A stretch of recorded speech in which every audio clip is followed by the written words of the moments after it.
Hi and welcome to the short and sweet of the lifetime repertoires of the Najdorf Sicilian.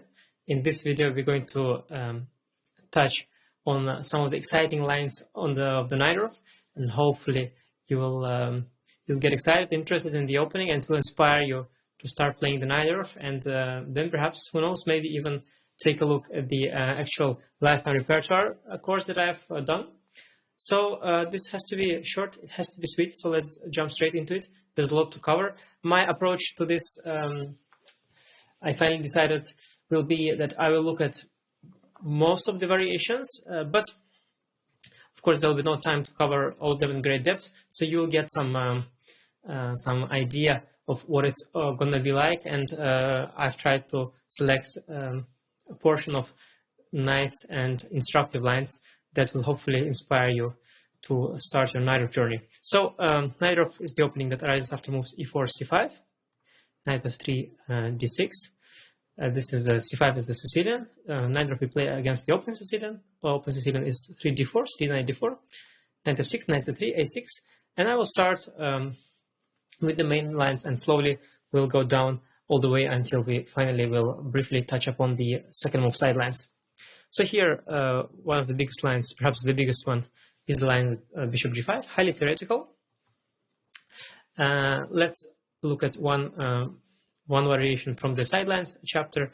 E6 is what I recommend, f4, bishop e7, queen f3, queen c7, and I'm not going to explain everything in detail because I'm afraid we'll run out of time this way, but let's just enjoy the beautiful lines. I promise they're going to be nice. So sideline that I'm going to cover here is the ninth move f5. Very interesting line, not very popular, but actually very challenging as well. Here I recommend knight c6. Gotta challenge this knight. Knight c6 is one of the options. Now we take with the b pawn, open the b file. G4 is one of the moves here that I consider. And here we go d5, strike in the center, open the bishop, and next we want to bring the rook on the open b file and start our counterplay.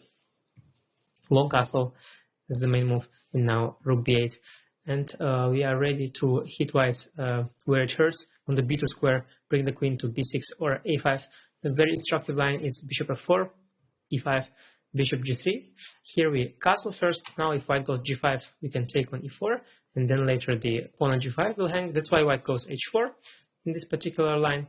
And here very strong is to start a concrete action, take on e4, knight takes e4, and play queen a5. We hit first of all the a2 pawn, but there are also other ideas, like after bishop c4 we now have a very strong idea. Perhaps you can find it, perhaps not. Knight takes e4, queen e4, and rook takes b2. Very strong resource. And now if king takes b2, we go bishop a3 check, and we either deliver checkmate, or after king b1, queen b4, bishop b3, win the queen on e4. That is a very beautiful line. 19 queen e5 is a better defense, and then we play queen a3, threatening a discovered check, and after queen b2, queen g3, we keep a very strong bishop, and white king is very open, and black has, the very least, enough compensation for the exchange. And queen a3 is actually an attempt to play for an advantage, because queen takes e5 would also be just equality. That is a trainable line on the sidelines. Let's go from the start. On another line within bishop g5 system, e4, c5, knight f3, d6, d4, takes, knight f6, knight c3, a6, bishop g5 again, e6, f4, bishop e7, queen f3, queen c7, and after a long castle, which is the main move, knight bd7, this time we'll look at a bishop d3 system. Bishop d3, I recommend b5, intending to develop the bishop. e5 is met by bishop b7, rook h1, bishop b7, and here white has a ton of options.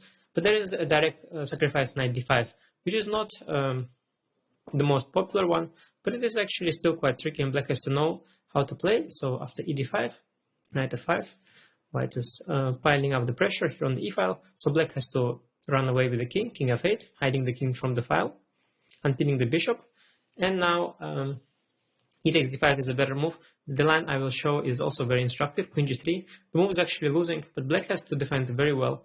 And in this particular line of the Najdorf, black has to be quite precise. We take the pawn, d4, bishop e4, and after bishop e4, rook e4, this is a very good moment to pause, and black has to find a very strong defense. It's not easy. If you take on e4, white will take on e7 with check and then take on g7.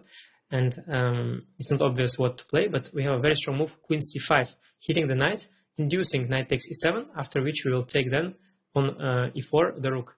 And then the bishop no longer has the check. So a very strong, sophisticated idea, this queen c5 move. And the best white has is bishop h6. Still looks very dangerous. Queen g7 is incoming, and rook e7 does as well.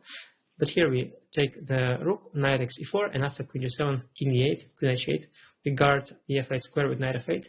And at the end of the day, we have an extra piece.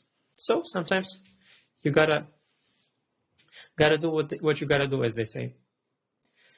Another line I'd like to show you, the last one now, from the bishop g5, Najdorf e4 c5, knight f3 d6, d4, takes, knight f6, knight c3, a6, bishop g5, e6, f4, bishop e7, queen f3, queen c7, once again long castle, knight b7, and here g4. This is the main line.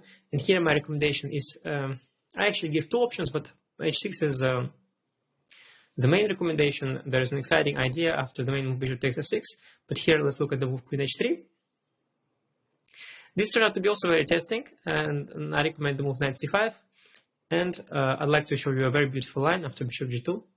Rook g8, strong idea. We get out of the pin, and we want to take the bishop on g5. And after bishop f6, white has a few options. Rather testing one is the move b4, hitting the knight. And we have to play knight d7. And here white has a very interesting idea to sacrifice a couple of pawns and go for the attack with g5, 8 g5, and now e5.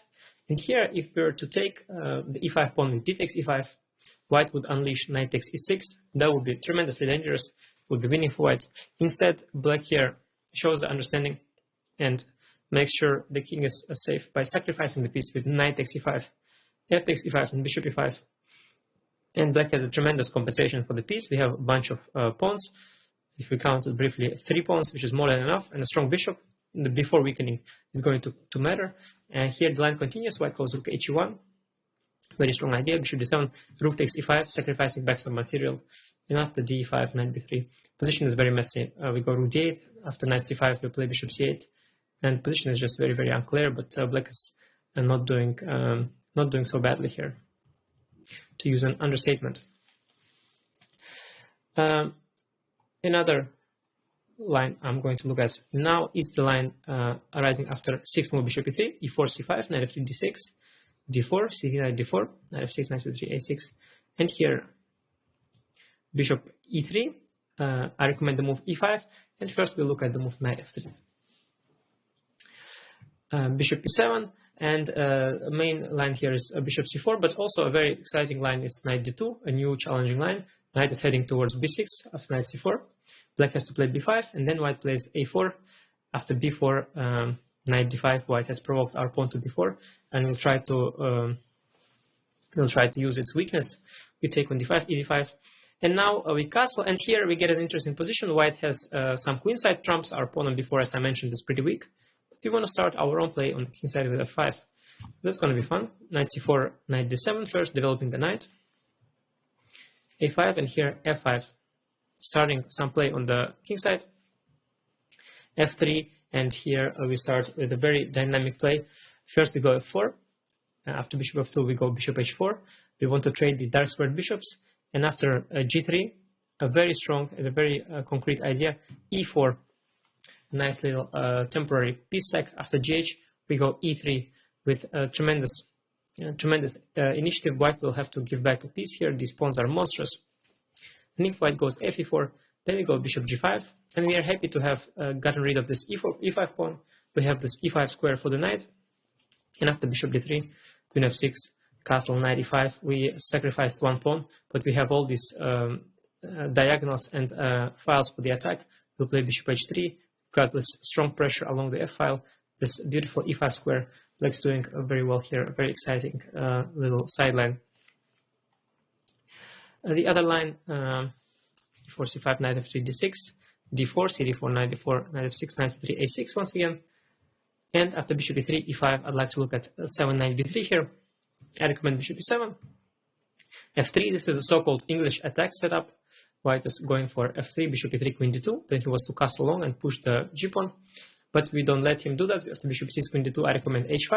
It's a trendy and fresh system that caught some popularity. I played it myself, but also Magnus Carlsen played it with the black pieces after he has faced it first against Dinglieren with white. Here, knight d5 is the line I will look at. There are also alternatives, bishop e2 and long castle. But knight d5 is quite critical. Now my main recommendation is knight takes d5, but for this short and sweet, I will show you my alternative solution. A very exciting new idea. It is also very, very beautiful, so I'm very happy to share it with you here. Bishop d5, e d5, knight b7. Long castle, white has to, well, doesn't have to, but most critical is if white castles long. We play queen c7, intending knight b6, so c4 is the best move. And now we play a5, king b1, and here we castle first, and after knight a1. White intends to go knight c2, knight a3, and then knight to b5, cementing the queen side, making sure we don't get the counterplay. But it is tad optimistic by white, because we have a very strong idea, a4, and after knight c2, a3, opening the files at all costs. And if white takes with knight on a3, a very beautiful exchange sacrifice, rook takes a3, b takes a3, and now this is a beautiful position I was going for.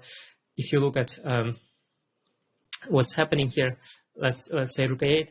Next we'll play knight to c5. We have sacrificed in exchange and a pawn, but white has a very open king. The b file is here open. The diagonal is also open. Bishop is likely to land on f6 eventually, and we have this gorgeous c5 square. Now that white doesn't have pawn on the b file, we'll play knight c5 next, then bring the other one to d7.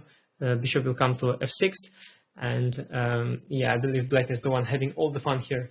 And although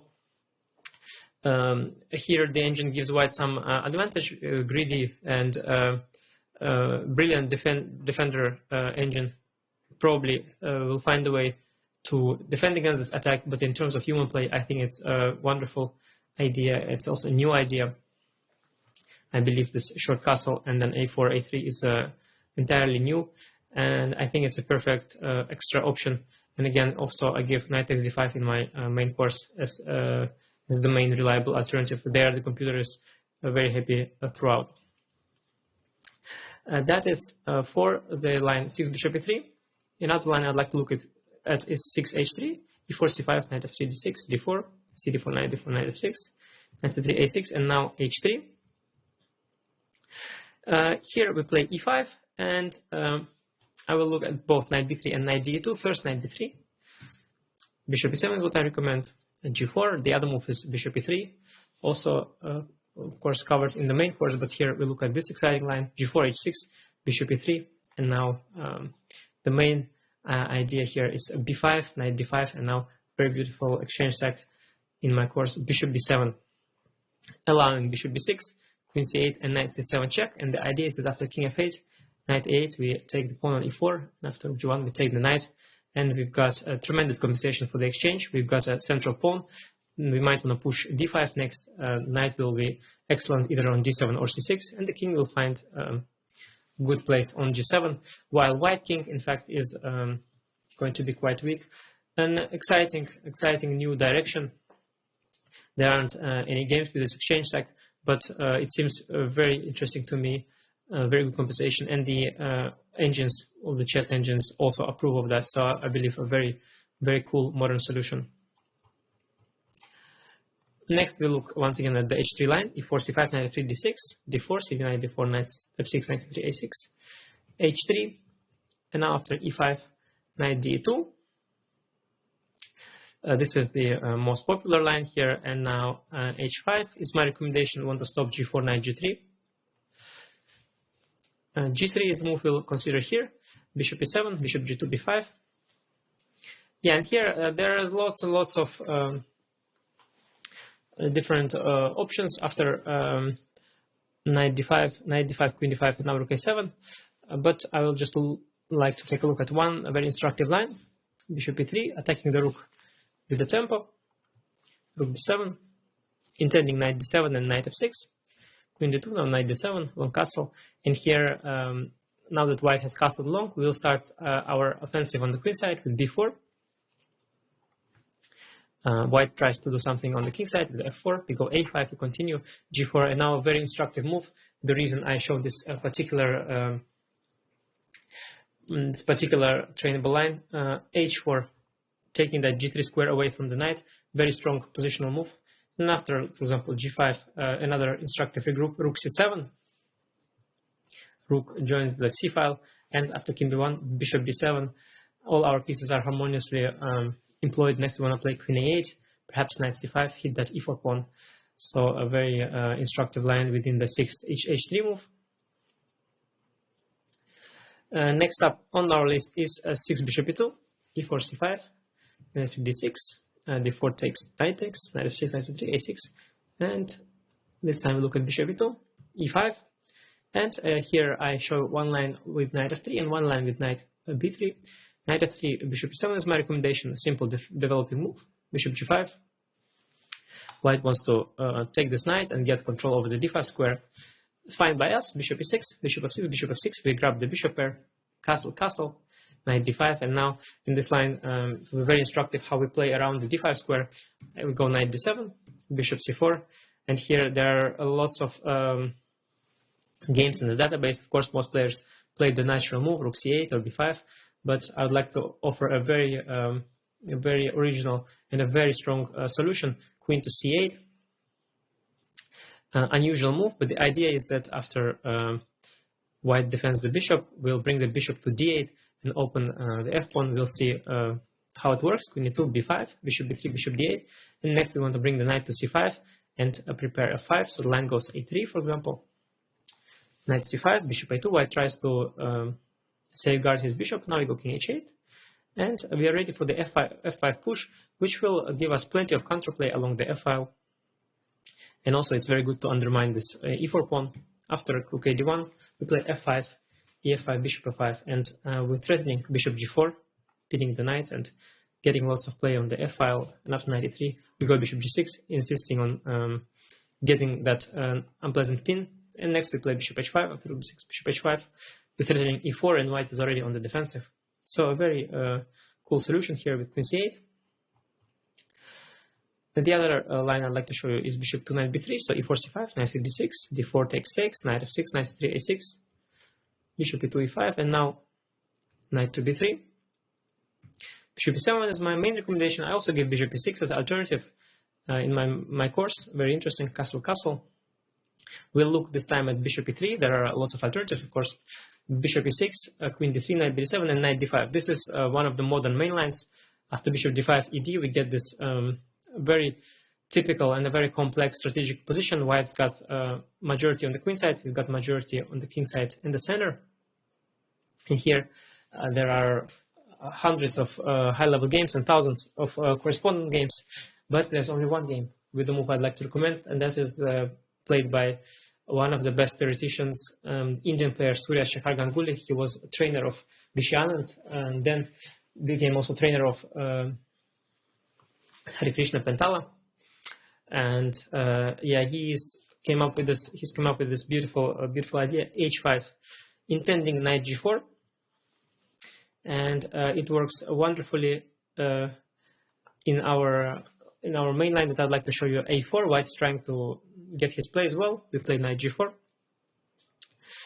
bishop d2. There are alternatives, but I'd like to show you here the main line, f5, and after h3 we go e4 with the tempo, queen c4, now knight g to e5, and after queen b4, I really like the way to get that final push for counterplay. Very strong move, a5, deflecting the knight, inviting it to a5, and after knight a5, the point is revealed. We go f4, and the idea is that if white takes on e4, we can take the knight, and after rook a5, bishop f5, queen a5, we've got two strong knights for rook, which matter more here as the position is very closed.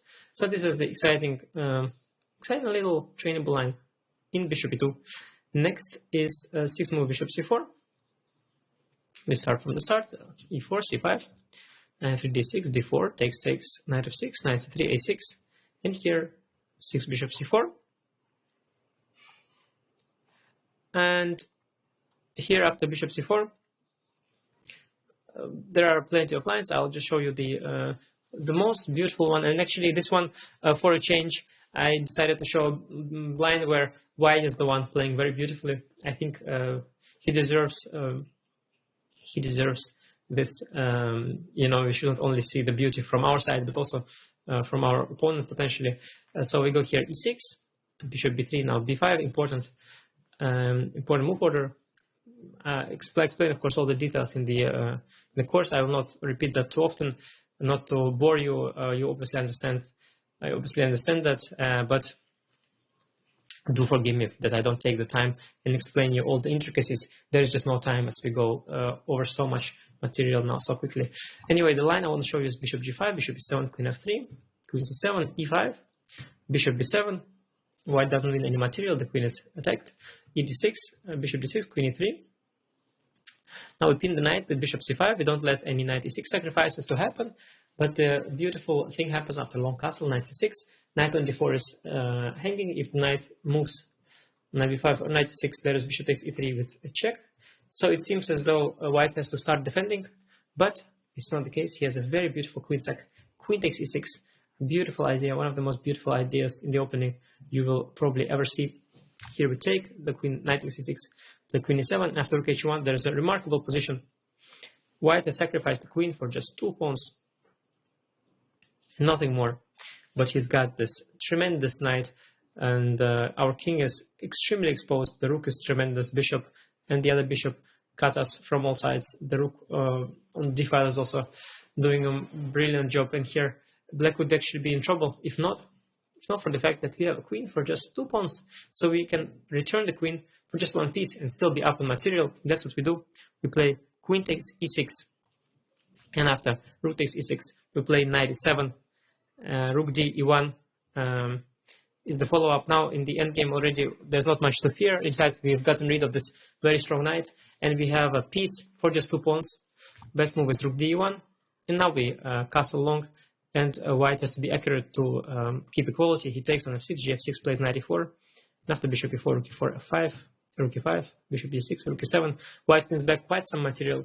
After bishop e5, rook e5, we play rook h8. And the white has finally 2 pawns for the exchange. And he should probably hold this endgame without much problems. And yeah, this is a very beautiful line where white sacrifices queen. But if we know our stuff, we are more than fine here, have a perfect endgame. But you have to know, obviously, what you're doing, because it's very easy to get impressed, and it's not easy to return the queen for just 1 piece. That's exciting line in 6 bishop c4. Let's move on to the next trainable line. e4 c5, knight f3 d6, d4 c3, knight d4, knight f6, knight c3, a6, and now 6 g3 is the one that follows. Here I recommend e5. Now knight b3 and knight d2 are main options, but I want to show a very beautiful line after knight f3. Bishop e7, knight h4, castle. Knight f5, we can just take or play d5. So here I look at bishop g2. Now I like bishop g4, provoking bishop f3. There we go, bishop e6. Now the bishop is misplaced on f3. After castle, we play b5. White goes knight f5, d4, knight e7, queen e7. I will show you why I'm showing this particular line. It seems for now like a random line, but there will be a very nice little nuance later on. Knight d5, knight d5, e5. This is a typical pawn structure. Now black has majority on the king side center area. So black is going to play on the king side. White will try to open files on the queen side. We go here, bishop h3, rook e1, knight d7, and after a3, this is the position I was going for. A very, very beautiful strategic resource here.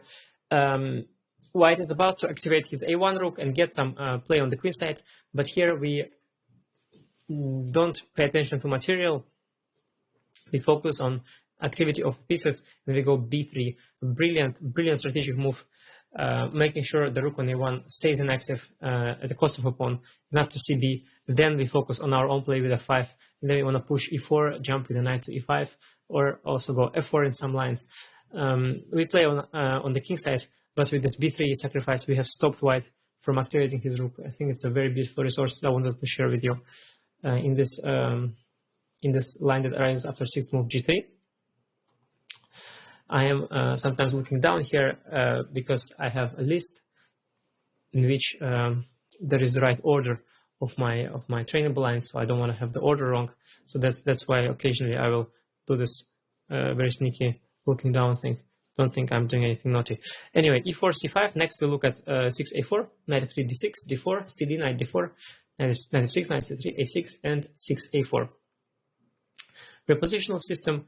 Let's look here at the following line, e5. What I recommend. I usually recommend e5.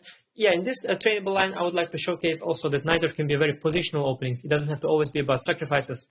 e5, knight f3, bishop e7, bishop c4, bishop e6, bishop b3, knight d7, bishop e3, rook c8. Very important motif. I say in my course like a million times that after castle, bishop e6, f3, knight g5 wins, so we should definitely avoid it. So I go rook c8, castle, now knight c5, bishop c5, rook c5. And here I want to pause for a bit. These kind of positions are very common in the Najdorf. Sometimes we get these positional battles. And here it is all about one thing, that f3 knight that wants to join the fight for the d5 square. It wants to reroute itself to e3 or b4. It wants to land on the d5 square. But we will do everything in our power to stop it. For example, after knight e1, we don't castle, which is naive, and allow knight d3, knight d4, knight d5. But we showcase our understanding. We play rook c8, and after knight d3, we play queen to a5, stopping knight b4. Next, we'll castle, and white has achieved nothing with his knight maneuver. And in fact, if need be, we can also activate our bishop via d8 to b6 at some point. That's also an idea. So sometimes it's about these little positional moves that make the difference. Next up is a sixth move, bishop d3. I'm taking you through like it's like a big sightseeing tour of the Najdorf, where you get like a 1 second, 1 second for each side. It's like I'm taking you to Paris and showing you the Eiffel Tower 1 second, 1 second in Louvre, you know, and 1 second Notre Dame and all that. But I hope it's still worth it. Before c5, knight f3, d6, d4, cd, knight d4, knight f6, knight c3, a6, and now bishop d3. I recommend here e5, knight e2, bishop e7, castle, castle. In my course, I give also an extra option with bishop e6, knight g3, bishop e6, knight d5, bishop d5. In the course, I also give another option, knight d5, ed, bishop d5, a bunch of options that I give in this line just for fun.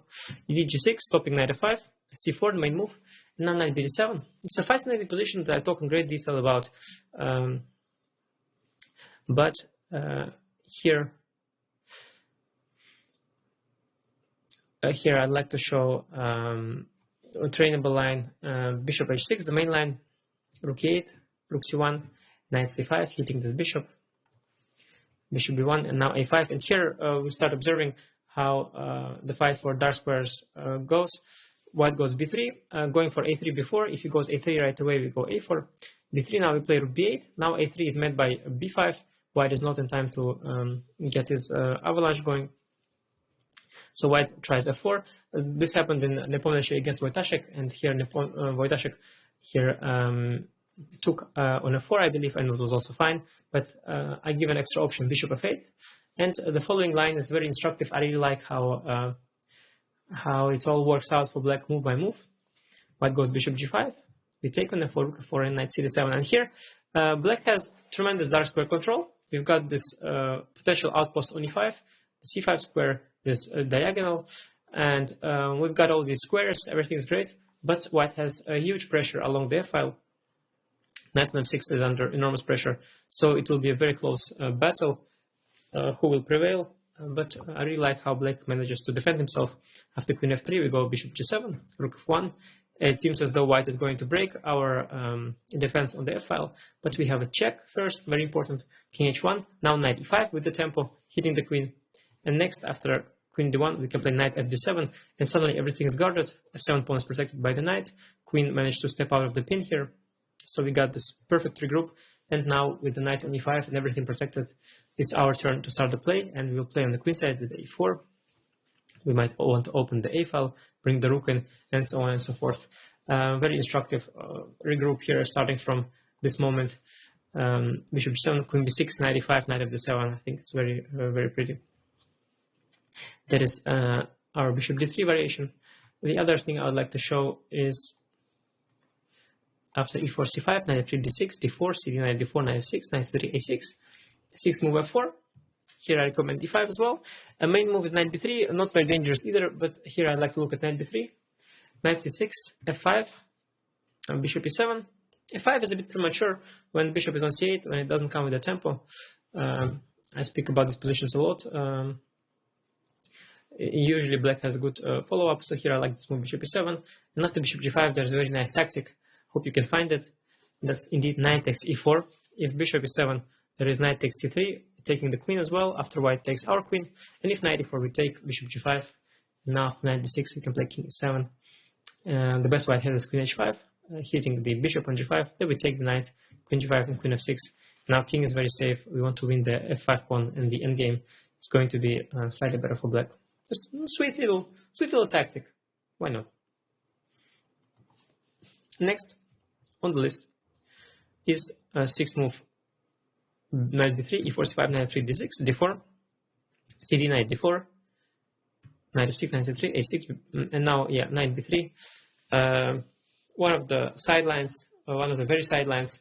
The idea of the system is to brace for e5. Now after e5, white goes bishop g5 and gets control over the d5 square. Here we go e6. We allow g4, here we get this typical Scheveningen, or the Scheveningen, as they say in the Anglo-speaking world. Typical this Scheveningen type play, like in the famous Karpov-Kasparov match. Perhaps if you remember the last game, which made Garry Kasparov a world champion, perhaps you will find similarities with the following line that I'm going to give you.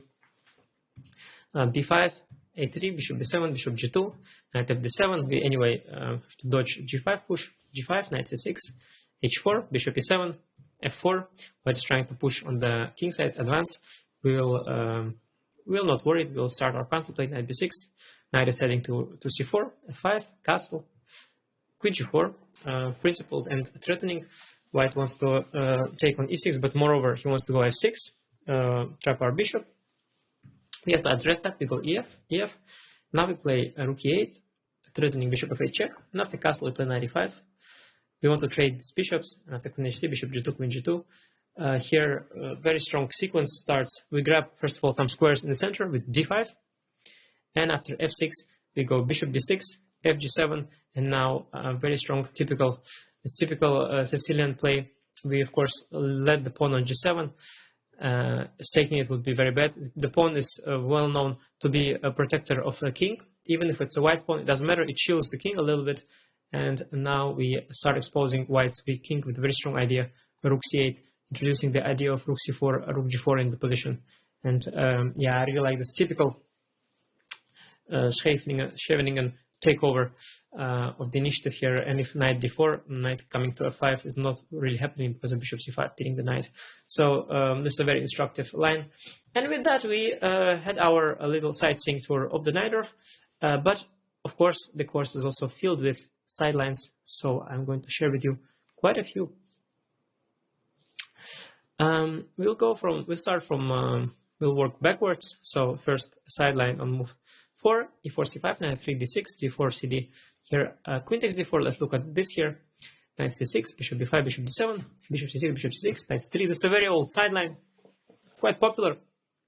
White wants to play bishop g5 and castle long. This looks quite threatening, but against the modern computers and modern players that are equipped with modern computers, this is no longer this dangerous. I'll show you one example of how this can backfire for white. Knight f6, bishop g5, e6, long castle, bishop e7. Rook h1, and now we can castle. And here one old line went e5, d5, queen h4. Plenty of games in the database. Black just plays queen c7, knight e5, just rook fd8. And it turned out that knight g4, which was considered a threat, is no longer this good, because we can just take on g4. Well, first we can take on d1, rook d1, and then take on g4. And after bishop e7, very strong move. Knight to h6, a very nice regroup. And after bishop d6, we have knight f5 intermezzo. hitting the queen, and after bishop c7, knight h4, at the endgame, of course, black is very safe, and after g3, knight f3, it's black who is better, as he's just got a better knight and a very good bishop, and f6, king f7 is coming. So, yeah, these kind of nuances like knight takes g4 and knight h6, they change the evaluation completely from interesting for white to just slightly better for black. That's for fourth move, queen takes d4. Another very, very big sideline that is barely a sideline, that is 3 bishop b5 check. It is one of the biggest chapters of my course, bishop b5. After e4 c5, knight f3, d6, bishop b5. Massive, massive variation. Here we look at one.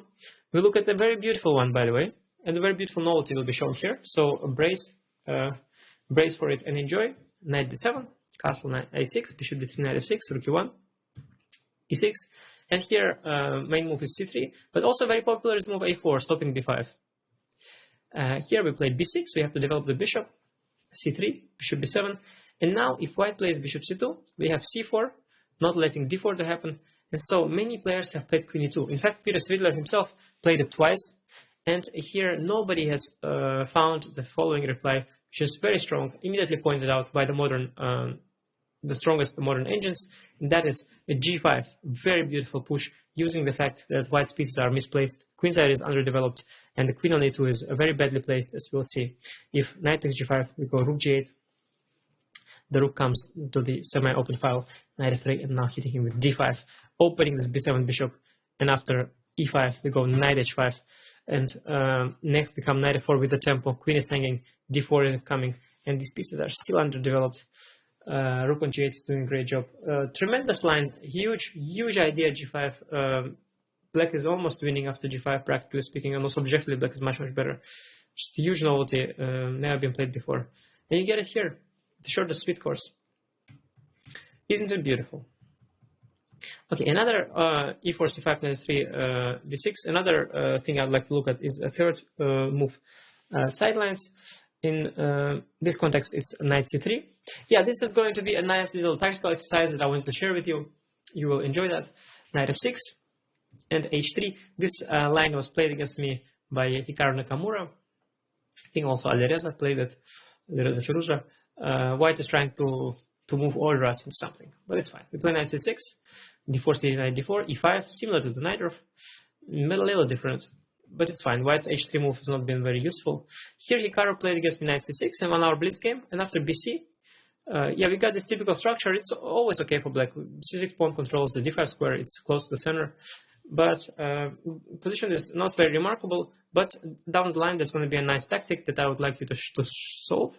Bishop c4, bishop e7, castle, castle, queen e2. Here, I can play black can play bishop e6. The trade would be fine, but I played knight d7, which is fine. Bring the knight to b6. Rook d1, knight b6, bishop e3, a5. Here, knight e4 would be safe, but Hikaru played more ambitiously. Bishop e3. If a4, white will take the pawn. So I went bishop a6. Now Hikaru went queen g4, aggressive move. I go just king h8, introducing the idea of f5. And here Hikaru made a very unsuspecting blunder. He played f4, and now black has a very unusual, well, not unusual, it's a very unexpected. Unexpected is the fact that black is winning here, in fact, in one move. So I'm curious if you can find it. Yes, it's a4, a very nice resource. Now after f4, bishop b6 is no longer good because of queen takes b6 check to the king. And if knight a4, then surprising knight a4, bishop a4, and bishop back to c8, hitting the queen and hitting the bishop. And that's a trick that Hikaru blundered. But he was not the biggest loser of the day because I was in a horrible shape in that Blitz tournament, and I eventually lost this game. But anyway, nice trick. This one I found, so that's pretty nice. And we have a few sidelines left that I'd like to share with you. One is e4, c5, knight c3, d6, and f4, the so-called Grand Prix attack. And here I'd like to show you one very beautiful line that I've come across while working for the course. g6, we fianchetto the bishop, knight 3, bishop g7. Now white has choice between bishop c4 and bishop b5 check first. In this context, we'll look at bishop b5 check, bishop d7, and now bishop c4. There are some subtleties and some reasons why it's good to provoke it. After knight c6, d3, e6, f5. In some lines, after bishop f4, the pawn on d6 will hang. That's the point. Here I recommend gf5, ef5, and d5. And after bishop b5, knight g7.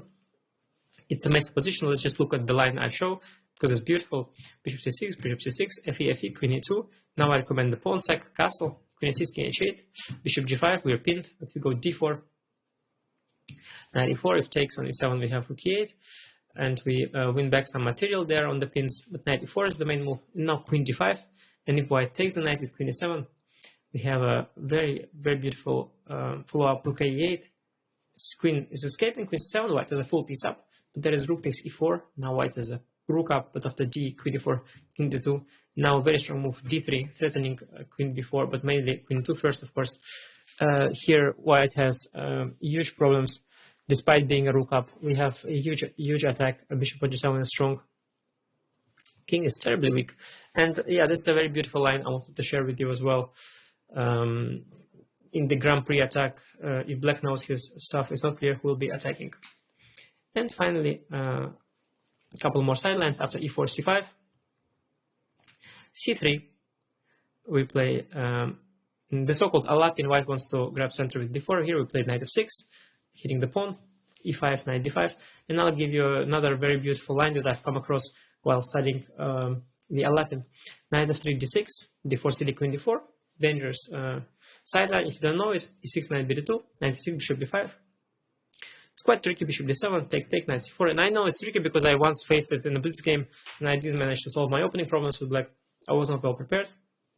But now we know. We go b5, stopping the move c4. After knight d6, bishop d6, ed. Now after castle, we threaten to take the pawn. And here, very beautiful line can arise after move b3, which is very principled. White wants to push for c4 after all. Once he gets the knight out and the d6 pawn protected, white will be, of course, in a great shape. But here black takes the pawn, and after c4, he has a remarkable way of continuing bc. Knight appears to be lost, but we have e5, queen d2. Queen d2 is important to stop any queen before check business. Queen is now still pinning the knight, so it seems as though white wins a piece, but that's not the case. We have queen g6, very strong, and after cd, an even more strong, silent move. Not queen takes g2, because rook g1, but a silent move, bishop b5, cutting the king like a knife, making sure the king can never castle. And this is a very beautiful, picturesque position. Black has, I wouldn't say it's a long-term piece sack, but it's sort of a slow, I don't even know how to call it, but we have tremendous compensation here for the piece, a huge attack, because the king can just never castle. Bishop on b5 is just such a strong piece that you cannot interpose it, and we will slowly come after the king. There is no direct threat besides queen takes g2. I mean, white can protect from queen takes g2, play a move like rook g1, but then we can play rook f to d8, rook a to c8. We'll bring our rooks, and eventually there will be a threat on the king. Rook a8, rook c2 would be a threat, for example. And yeah, we have the slow killing attack, a very, very beautiful line. Now I'd like to show you one last line, the second move sideline, the bone cloud. But I will not show it because this is a free, short and sweet. So we'll put the bone cloud behind the paywall. So thank you for watching, and hope you got curious enough, inspired enough to try out the Najdorf, study it more, and perhaps even get my course, the full lifetime repertoire, the Najdorf. So thank you for watching. Bone cloud is bad, it's a joke. Thank you for watching, and see you.